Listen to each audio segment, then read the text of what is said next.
রামপুরার মামলায় যারা চঞ্চল সরকার চঞ্চল চন্দ্র সরকার সহ অন্যান্য আসামিদের বিরুদ্ধে আজকে আমাদের সামিং আপ হয়েছে। আসামি পক্ষ থেকে বক্তব্য রেখেছে, আমাদের আর্গুমেন্ট আমরা সাম আপ করেছি। এইটা খুবই দুঃখজনক একটা ঘটনা। আমির হোসেন নামে একটা ছেলে, সে কার্নিশে ঝুলেছিল। যখন দেখছে পুলিশ নির্বিচারে গুলি করতেছিল, তখন সে নিজেকে আত্মরক্ষার জন্য একটা বিল্ডিং এর কার্নিশে ঝুলে নিজেকে বাঁচাতে চেয়েছিল।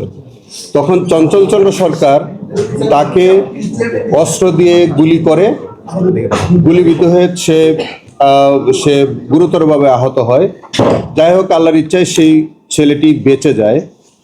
সে নিজে ট্রাইব্যুনালে সাক্ষী দিয়েছে এবং পরবর্তীতে চঞ্চল যখন গ্রেফতার হয় চট্টগ্রামে, গ্রেফতার হওয়ার পরে খাগড়াছড়ি, সেখানে গ্রেফতার হওয়ার পরে সে একটা বক্তব্য দেয় এবং কেউ ওখানে উপস্থিত থেকে এই বক্তব্যটা রেকর্ড করে, যেটা পরবর্তীকালে আমাদের একজন কন্টেন্ট ক্রিয়েটার তার ভিডিও থেকে আমরা সেই কন্টেন্টটা পাই এবং সেটি আমরা আদালতের দৃষ্টি আকর্ষণ করি।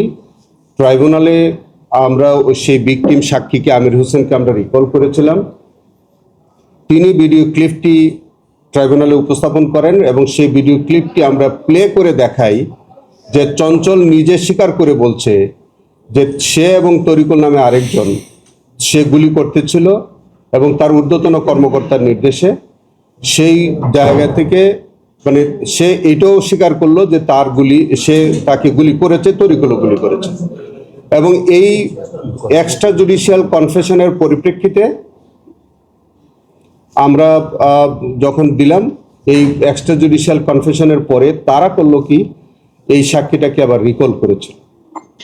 রিকল করে তাকে জেরা করে পরবর্তীতে চঞ্চল নিজেও একটা সাক্ষী দিয়েছিল, তার নিজেকে আত্মপক্ষ সমর্থন করে তিনি নিজে সাক্ষী হিসেবে সাক্ষ্য দিয়েছিলেন।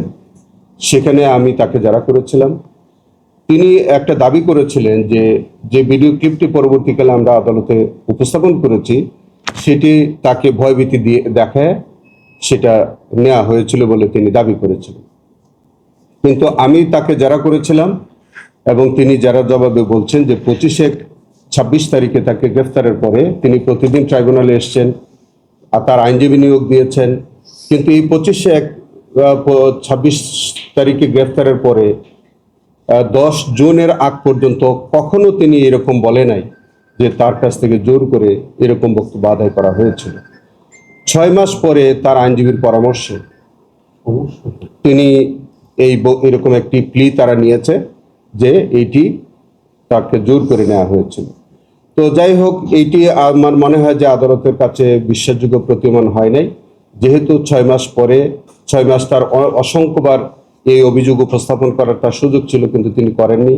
কখনো বলেননি যে তার কাছ থেকে জোর করে এরকম বক্তব্য আদায় করা হয়েছিল।